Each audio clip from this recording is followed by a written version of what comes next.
라는 말씀에서 우리 시간 은혜 나눕니다. 지난주가 부활절이었죠. 예수님의 부활은 너무나 엄청난 사건이고 또 이 부활 사건은 참으로 우리 성도들에게는 놀라운 소망을 주는 사건입니다. 볼륨 좀만 낮춰주시죠. 그래서 한 주간 새벽 기도를 통해서 부활하신 예수님의 사역과 그 의미에 대해서 살펴보았습니다. 근데 우리는 단순히 부활에 대해서 죽어도 다시 산다 라는 이 생각으로 생각하는 단편적인 생각을 하는 경향들이 있습니다. 그러나 부활은 정말 우리 성도들에게 있어서 장차 놀랍고도 영광스러운 사건이 일어남을 말합니다. 그래서 요한복음을 강의하는 가운데 오늘 본문을 다른 순서보다 늦게 설교하려고 오늘 본문 뒤에 있는 말씀들을 먼저 살펴보았었습니다. 바로 고라기는 오늘 말씀을 통해서 부활의 참된 의미가 무엇인지를 깊이 깨닫고 부활에 대한 확실한 소망을 갖고 사는 우리 모두가 되기를 간절히 바랍니다. 우리 17절 말씀 같이 읽겠습니다. 예수께서 와서 보시니 나사로가 무덤에 있은지 이미 나으리라. 아멘. 예수께서 와서 보시니 나사로는 이미 육적으로는 죽어서 모든 것이 끝나버린 상태입니다. 더 이상의 소망이란 찾아볼 수 없는 상태입니다. 죽은 지 4일이나 되어서 몸은 악취를 풍기며 썩어가고 있습니다. 바로 그 죽은 나사로를 예수님이 찾아오신 겁니다. 이 나사로가 죽은 이 사건은 죄로 인해 영적으로 죽어버린 인간의 상태를 말합니다. 그래서 지금 나사로에게 일어나는 이 상황처럼 하나님을 찾지도 못하고 찾으려고 하지도 않고 하나님이 살아있다 아무리 이야기해도 믿지 못하는 상태에 있게 된 것입니다. 결국 육체의 정욕도로만 살게 되어버린 겁니다. 죄의 더럽고 추악한 썩은 냄새를 풍기며 그래도 살아있다라고 말하며 영원한 죽음을 향해 치닫고 있는 겁니다. 바로 그러한 우리를 예수님께서 찾아오신 거죠. 우리 18절, 19절 읽겠습니다. 베다니는 예루살렘에서 가깝기가 한 5리쯤 되는 많은 유대인이 마르다와 마리아에게 그 오라기의 일로 유문하러 왔더니 아멘. 베다니와 예루살렘은 약 2.8km 정도의 거리로 가까웠기 때문에 많은 사람들이 문상을 맞습니다. 많은 사람들이 왔다고 하는 것은 그만큼 나사로의 집안이 예루살렘까지도 알려진 아주 유명한 그런 집안이었다는 사실을 알 수 있습니다. 이렇게 많은 사람들이 모인 상황에 예수님은 지금까지 그 누구도 행하지 못했던 놀라운 부활의 사건을 일으키시죠. 많은 사람들에게 부활이 무엇인지를 확실히 알도록 하시기 위해서입니다. 부활 사건이 일어남을 확실히 증명하기 위해서입니다. 여기 20절에서 22절 읽겠습니다. 마르다는 예수께서 오신다는 말을 듣고 곧 나가 맞이하되 마리아는 집에 앉았더라. 마르다가 예수께 여짜오되 주께서 여기 계셨더라면 내 오라비가 죽지 아니하였겠나이다. 그러나 나는 이제라도 주께서 무엇이든지 하나님께 구하시는 것을 하나님이 주실 줄을 아나이다. 아멘. 주께서 여기 계셨더라면 내 오라비가 죽지 아니하였겠나이다.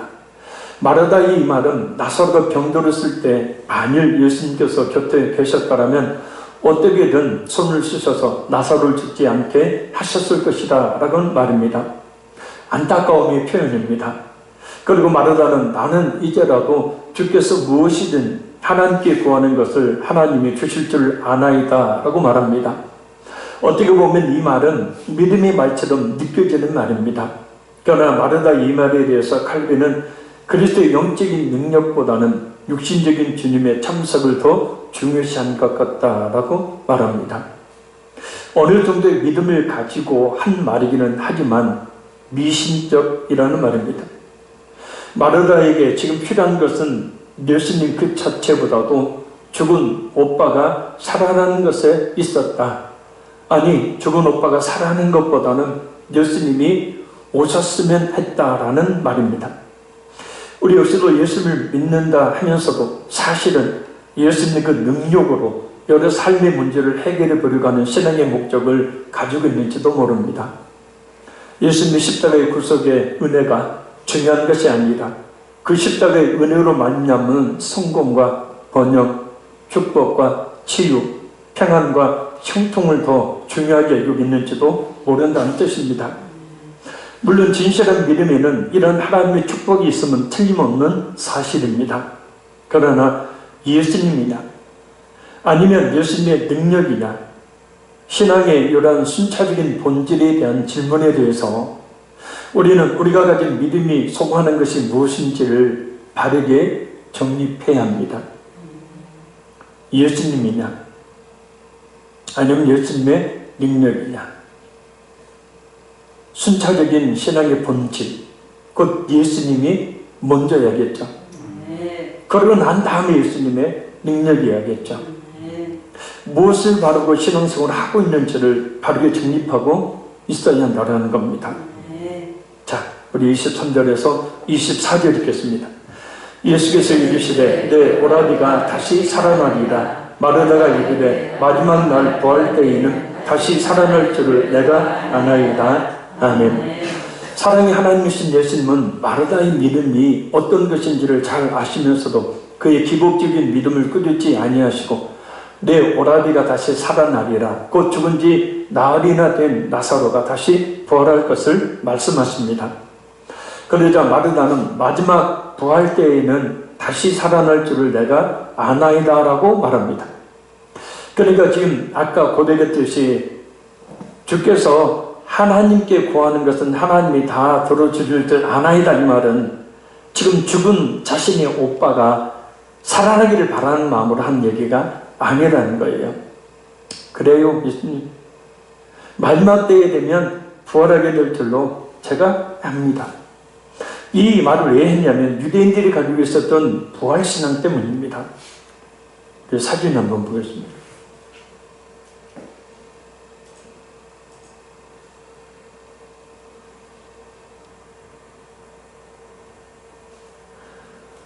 이 사진을 보면 여기가 황금돔입니다. 이게 지금 예루살렘 성이에요.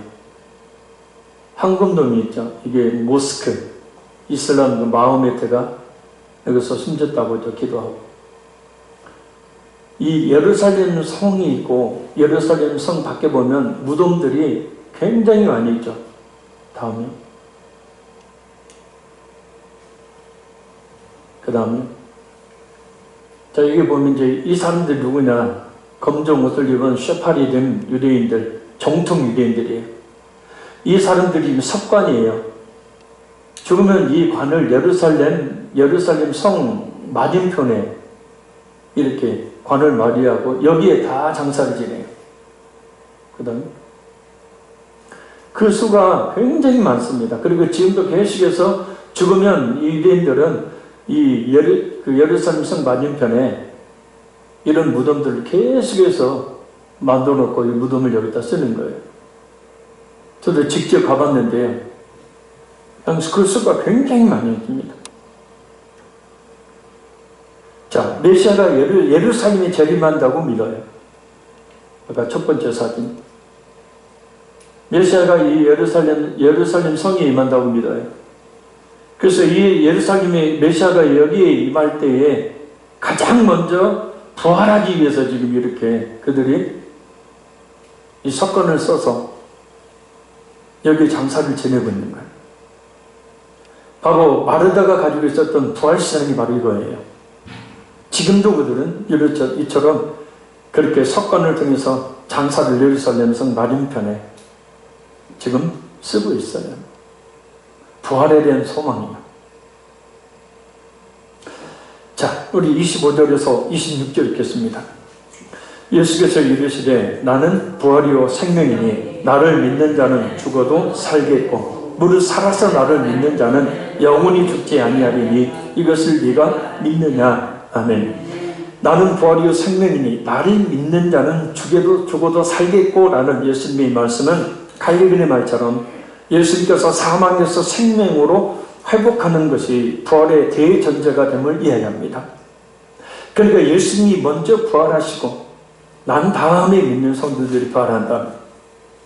예수님께서 생명의 근원이 되심을, 부활의 근원이 되심을, 죽음에서 해방함으로 영원한 생명을 얻게 된다는 사실을 말씀하는 겁니다. 그럼 어떻게 예수님께서 우리를 사망에서 생명으로 회복하게 하실까? 어떻게 영원의 생명을 얻게 하실까? 그것은 예수님께서 부활의 첫 열매가 되시며 그 예수님을 믿는 사람들 또한 둘째 열매가 되어 부활하게 되기 때문입니다. 고린도전서 15장 20절 말씀입니다. 그러나 이제 그리스도께서 죽은 자 가운데서 다시 살아나사 잠자는 자들의 첫 열매가 되셨도다. 그리고 고린도전서 15장 23절 말씀입니다. 그러나 각각 자기 차례대로 되리니 먼저는 첫 열매인 그리스도요 다음에는 그가 강림하실 때 그리스도에게 속한 자요. 아멘. 그럼 예수님의 부활이 왜 잠자는 자들의 첫 열매가 되는 것인가? 첫사랑, 첫날 밤, 이와 같은 의미들이 저는 이 것들이 있죠. 이 첫 열매라는 단어 역시 우리들이 받아들이는 의미와 유대인들이 느끼는 의미가 전혀 다릅니다. 유대인들은 첫 열매하면 애굽의 바로에게 결정타를 날렸던 이 장자재앙을 떠올립니다. 첫 열매, 장자재앙. 이스라엘은 하나님의 장자이고 하나님은 애굽의 장자를 쳐서 하나님의 장자 백성인 이스라엘을 구원하신 사건이 출애굽 사건입니다. 출애굽기 4장 22절 23절 말씀입니다. 너는 바로에게 이르기를 여호와의 말씀에 이스라엘은 내 아들 내 장자라. 내가 네게 이르기를 내 아들을 보내주어 나를 섬기게 하라 하여도 네가 보내주기를 거절하니 내가 내 아들 내 장자를 죽이리라 하셨도다 하라 하시니라. 아멘. 첫 열매를 히브리어로 비크르라고 말합니다. 장자재앙은 나카트 부코르트 이라고 이야기하는데 이 비크르와 부코르트는 동일한 어원에서 파생된 단어예요. 첫 아들, 첫 장자, 첫 열매 모두 처음 것을 의미합니다.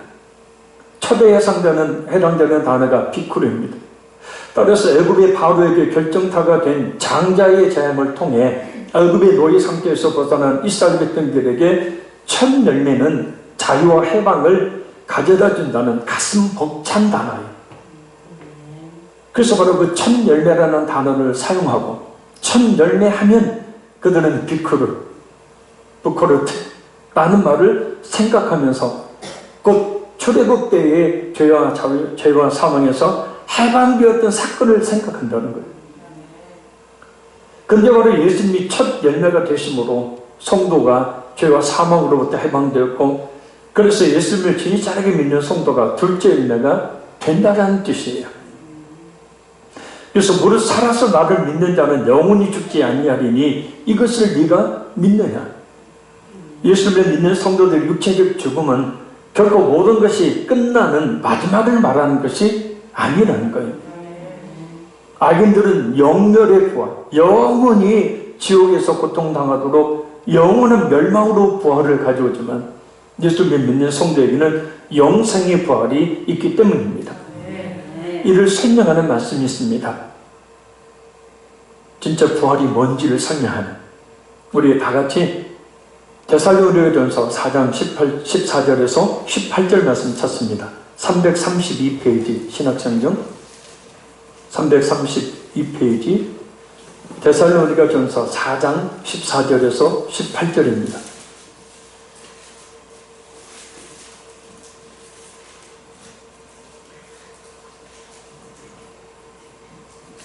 단순히 부활이 죽었다 살아나는 것을 말하는 것이 아니라 진짜 부활의 의미가 뭔지 데살로니가전서 4장 14절에서 18절입니다. 우리 같이 읽습니다. 우리가 예수께서 죽으셨다가 다시 살아나심을 믿을진대 이와 같이 예수 안에서 자는 자들도 하나님이 그와 함께 데리고 오시리라. 우리가 주의 말씀으로 너희에게 이것을 말하노니 주께서 강림하실 때까지 우리 살아남아 있는 자도 자는 자보다 결코 앞서지 못하리라.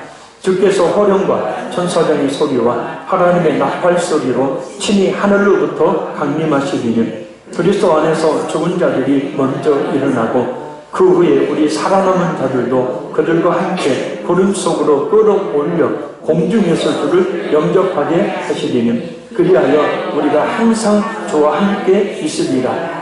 그러므로 이러한 말로 서로 위로하라. 아멘. 거기 좀 펴두시기 바랍니다. 죽은 성도들이 다시 부활하게 되는 근거는 바로 예수님의 부활입니다. 예수님의 부활은 성도들의 부활에 대한 보증이 됩니다. 로마서 6장 3절에 11절 그리고 고린도전서 11장 20절에 말씀하셨듯이 예수님의 죽음은 그리스도의 몸인 성도들의 죽음이고 그리스도의 부활은 그리스도의 죽음에 함께 참여한 성도들의 부활이기 때문입니다. 예수님께서 재림하실 때에 부활하는 순서가 있어요. 먼저 예수 안에서 자는 자들도 하나님이 그와 함께 데리고 오시리라.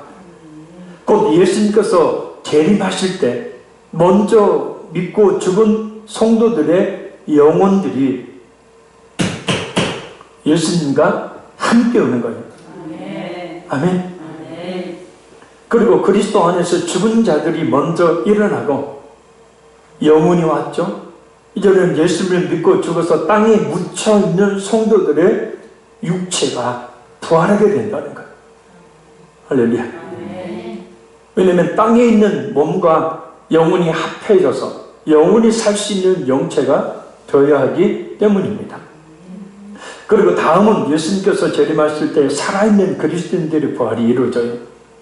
그 후에 우리 살아남은 자들도 그와 함께 구름 속으로 끌어올려 공중에서 주를 영접하게 하시리니 예수님 믿고 죽은 성도들이 영혼이 먼저 부활해요. 그 후에 예수님이 재림 때 예수님 재림하셨는데 살아있는 사람들 그 성도들은 구름 속으로 끌어올려져 공중에서 예수님을 영접하게 되고 예수님과 함께 영원히 살 수 있는 몸인 영체로 변화하게 됩니다. 여기서 주목해야 될 단어가 바로 끌어올려라는 말입니다. 이 말은 언어를 보면 잡아채워져 올라간다라는 뜻이에요. 그러니까 갑자기 들림을 받는 것을 이야기하는 거예요. 우리 말로는 공중 들림, 한자로는 휴거라는 말을 쓰죠. 구원이 인간의 힘이 아닌 예수님의 능력으로 되는 것을 또한 말합니다. 휴거라는 말을 이단들이 많이 사용하는 바람에 이상한 말로 인식되어져 버렸지만 이 공중 들림, 휴거는 참으로 영광스럽고 은혜로운 성경의 말이에요. 참된 믿음을 가진 성도에 있어서 죽음은 곧 이어질 예수님의 재림은 그래서 걱정과 두려움의 때가 아닌 영광과 소망의 때가 되는 거예요. 그러니 이때 예수님을 영접할 수 있도록 부족함이 없는 믿음을 가지기를 힘써야 합니다. 특히 죽음을 두려워하는 사람들에게 그 죽음 이후에 이런 영광이 있음을 전해야 되고 우리 또한 죽음을 두려워하지 않는 그런 믿음을 가져야 합니다. 왜냐하면 죽는다라는 것은 오늘 본문에서도 말하고 있지만 잠자는 것과 같고 그 잠에서 예수님이 재림하실 때 깨어나는 거죠. 할렐루야. 그리고 죽어야 다시 살아나는 부활의 영광이 있기 때문이에요. 그러므로 성도의 죽음은 부활을 알리는 시작인 거예요. 성경은 부활을 종자를 심은 데서 싹이 나는 것과 같다라고 설명합니다. 농부가 종자를 심으면 그것의 껍질은 썩어지고 그 속 알갱이는 싹이 되어 나오기 때문입니다. 그래서 참 믿음을 가진 성도는 죽음을 두려워하지 말아야 되는 거예요. 할렐루야. 트라이언 에드워드라는 분이 이런 말을 했습니다. 죽음은 전혀 겁낼 것이 아니다. 인생을 그렇게 만들지 않았다. 이 세상에서의 성실한 그리스도인의 삶은 다음 세상을 위한 최선의 준비이다. 그러니까 우리가 지금 이 세상을 사는 것은 다음 세상을 살기 위한 준비하는 시간이다. 그리고 이 세상에서 성실한 그리스도인의 삶은 다음 세상에 하나님의 축복된 최선의 준비가 된다라는 것. 할렐루야. 당시 데살로니가 교회 성도들은 부활에 대한 의심을 가지고 있었어요. 혹시 믿다가 죽은 자들이 예수님의 재림 때 부활하지 못하거나 소외되는 것은 아닌가 하는 의심 말입니다. 그러나 참된 믿음을 가진 성도는 이렇게 예수님의 재림 때 영광스러운 참여자로 부활하게 됩니다. 왜냐하면 재림하신 예수님께서 부활의 주체가 되시기 때문이에요. 예수님께서 심판의 주가 되시기 때문입니다. 심판의 주가 되시는 예수님, 그래서 예수님을 믿는 자는 영원한 생명으로 부활을, 믿지 않는 자들은 영원한 멸망으로의 부활이 이루어지게 된다. 그렇게 믿는 성도들이 부활이 이루어지고 난 다음에 바로 믿지 않는 자들이 부활이 일어나요. 그래서 그들은 영원한 지옥에서 영원한 고통을 당하는 영멸의 부활로 부활하는 것. 심판주가 되시는 예수님은 누가 예수를 믿는지, 누가 예수를 믿지 않는지를 잘 알고 계시기 때문입니다. 예수님께 십자가에 걸리신 그 보혈이 어떤 사람의 마음에 흐르고 있는지 아신다는 거죠. 우리 역시 곧 닥칠 예수님 앞에 서는 날을 기대하며 진실한 구원의 믿음을 가지기를 힘써야 합니다. 그리고 그에 따르는 아름다운 성령의 열매를 맺기를 힘써야 합니다. 예수님께서 마태복음 7장 20절에 열매를 보고 그 사람이 어떤 믿음을 가진 사람인지 알 수 있다 말씀하셨기 때문이에요.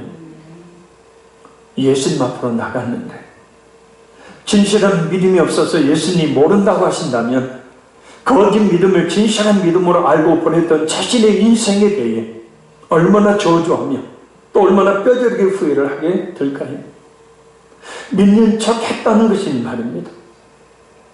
여건이 없으면 외국을 나갈 수 없습니다. 그래서 외국 나가기 전에 여건을 만들어야 되고, 여건이 있다 할지라도 여행 전에 다른 건 다 안 챙기더라도 꼭 챙겨야 되는 것이 여건입니다. 그래서 여건은 확인하고 또 확인해야 돼. 아무리 여행 준비를 빈틈없이 잘했다 할지라도, 아무리 여행지에 대한 기대와 큰 설렘을 가지고 있다 해도 결정적으로 여건이 없으면 여행을 갈 수가 없는 것이. 지금 죽어도 천국에 갈 수 있겠습니까? 천국에 갈 확신이 있다면 무엇 때문에 가는 것인지 확실히 알고 있습니까? 진짜 구원받았다면 예수님을 닮아가는 변화의 열매, 성령의 열매가 맺혀지고 있습니까?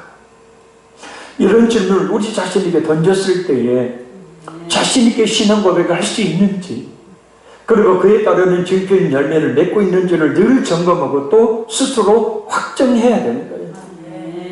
확신해야 된다는 거예요. 왜요? 주께서 호령. 이 말은 예수님께서 먼저 믿고 죽은 자들 깨우시는 큰 소리를 말하고, 천사장의 소리는 재림하시는 그리스도의 영광을 선포하는 천사장의 외침을 말합니다. 예수님께서도 마태복음 24장 31절을 통해 재림하실 때에 천사장과 동반하실 것을 말씀하셨고, 여기서 천사장은 유다서 1장 9절에 계시록 12장 7절에 천사장으로 등장하고 있는 미가엘이라고 말합니다. 그리고 하나님의 나팔 소리는 하나님께서 직접 나팔을 부신 것이 아니라 구약시대에 하나님께서 이스라엘 백성들을 불러 모으실 때 제사장들을 통해서 뿔 나팔을 불었던 것을 배경으로 한 말씀입니다. 그래서 천사가 부는 뿔 나팔을 이야기하는 거죠. 하나님께서 뿔 나팔을 불게 하심으로 모든 백성들을 하나님 앞으로 불러 모으시는 거예요. 신천지 이만희는 자신에게 예수께서 영으로 이미 임하셨다라고 이야기합니다. 그런데 예수님은 아무도 모르게 영적으로 재림하신다고 말씀하신 적이 없어요. 오늘 본문도 보면 하나님께서는 나팔 소리로 모든 사람들을 불러 모으신다. 심지어 예수님께서는 먼저 믿고 죽은 자들 육체까지도 불러 깨우는 호령을 바라십니다. 그것도 모자라 천사들이 온 천하에 예수님의 재림의 영광을 선포합니다. 그러니 신천지 이만희의 주장인 예수께서 자신에게 영으로 재림했다라는 말은 헛소리에 불과한 것입니다. 예수님은 재림하실 때 모든 사람들이 다 볼 수 있도록 재림하신다고 성경에 말씀하셨습니다. 마가복음 13장 26절입니다. 그때 인자가 구름을 타고 큰 권능과 영광으로 오는 것을 사람들이 보리라. 사도행전 1장 11절 말씀입니다. 이르되 갈릴리 사람들아 어찌하여 서서 하늘을 쳐다보느냐? 너희 가운데로 하늘로 올려주신 이는 하늘로 가심을 본 그대로 오시리라 하셨느니라. 결정적으로 요한계시록 1장 7절 말씀입니다. 볼지어다 그가 구름을 타고 오시리라. 각 사람의 눈이 그를 보겠고 그를 찌른 자들도 볼 것이요 땅에 있는 모든 족속이 그로 말미암아 애곡하려니 그러하리라. 아멘. 이렇게 신천지가 그렇게 깨달아 알아야 한다고 주장하는 성경의 많은 구절들은 예수님께서 누군가에게 영으로 몰래 재림하신다고 하지 않고 모든 족속이 곧 모든 사람들이 인식하는 가운데 임하신다고 말씀하고 있습니다. 예수님의 재림은 성도들에게는 구원을, 믿지 않는 자들에게는 심판을 의미하기 때문입니다. 재판을 받는 사람들이 모두 재판장에 모여 판사 앞에 서야 하듯, 심판을 받는 모든 사람들이 심판조가 되시는 예수님 앞에 모여야 됩니다. 모든 사람들이 예수님이 이 땅에 재림하심을 두 눈으로 똑똑히 보게 된다는 거예요. 할렐루야. 그때는 시간과 공간이 사라져버려요, 개념이. 그때는 시간과 공간의 개념이 사라진다고요. 아무리 그때 잠을 자고 있다고 해도, 아무리 저희 수백 미터 벙커에 숨어 있다고 해도 예수님의 재림을 모를 수가 없게 되는 거예요. 튀어나와요. 그리고 신천지의 주장은 이렇게 전혀 성경과 맞지 않는 황무맹랑한 거짓말에 불과한 것입니다. 그들이 그렇게 기존 교회와 목사님들 향해 성경을 모르는 영적 소경이라고 말하며 자신들만이 옳다 주장하며 가르치고 있는 예수님의 재림에 대한 말씀은 이렇게 성경 몇 군데만 찾아봐도 문자적으로 그냥 읽기만 해도 너무도 쉽게 알 수 있는 것입니다. 그런데 이렇게 명백하게 기록되어 있는 쉬운 성경 말씀조차도 제대로 알지 못하고 있으니 그들이 바로 베드로서 3장 16절에 말씀하고 있는 성경에 대해 무식한 자들, 성경을 억지로 푸는 자들인 겁니다. 예수님의 호령, 천사장의 소리, 하나님의 나팔 소리가 나는데 어찌 그 예수님의 재림 앞에 서지 않을 사람이 있을 수 있겠습니까? 이와 같은 재림의 때에 진정 구원의 자리에 설 수 있도록 순전한 믿음을 갖기를 열망해야 합니다. 지금까지 살펴봤던 성도의 부활과 예수님의 재림에 대한 말씀이 바로 오늘 본문, 나를 믿는 자는 죽어도 살겠고 무릇 살아서 믿는 자는 공중에서 주님을 영접함으로 영원히 죽지 아니하리라 라는 말씀에 뜻입니다. 자, 오늘 본문으로 돌아가서 마지막 27장 읽겠습니다. 시작. 이르되 주여 그러하여다. 주는 그리스도시요 세상에 오시는 하나님의 아들이신 줄 내가 믿나이다. 아멘. 마르다의 완벽한 신앙 고백입니다. 예수님의 말씀을 듣고 이제는 완전한 신앙 고백을 하고 있는 것을 볼 수 있습니다. 또 한 가지, 예수님은 우리를 구원하시며 우리를 영생의 축복 가운데 인도하시는 분과 아울러서 우리의 모든 질고 그 질병과 고통의 문제를 해결해 주시는 분임을 또한 우리가 믿어야 합니다. 물론 마지막 때에 모든 질병과 고통이 해결되지만 이 세상에서도 진실한 믿음이 있는 자들에게는 치유의 역사와 고통으로부터 자유함의 역사들이 분명히 일어납니다. 여러 가지 문제들이 해결되면 또한 분명히 일어납니다. 죽은 나사로에게 예수님이 찾아오셨듯이 지금 오늘 예수님께서 우리에게 임하여 주시기만 하면 놀라운 기적이 분명히 일어납니다. 믿어야 합니다. 말씀드렸습니다. 청교도인 토마스 왓슨 목사님이 이런 말을 했습니다. 우리는 아침에 침대에서 일어나는 것보다 부활 때의 무덤에서 일어나는 것을 더 분명하게 확신하여야 한다. 우리는 부활을 너무나 자연스럽게 확신해야 합니다. 그 부활은 단순히 우리가 죽었다 살아난다는 것을 의미하는 것이 아니라 장차 예수님의 제 이름으로 말미암아 이루어질 영생으로 부활을 말하기 때문입니다.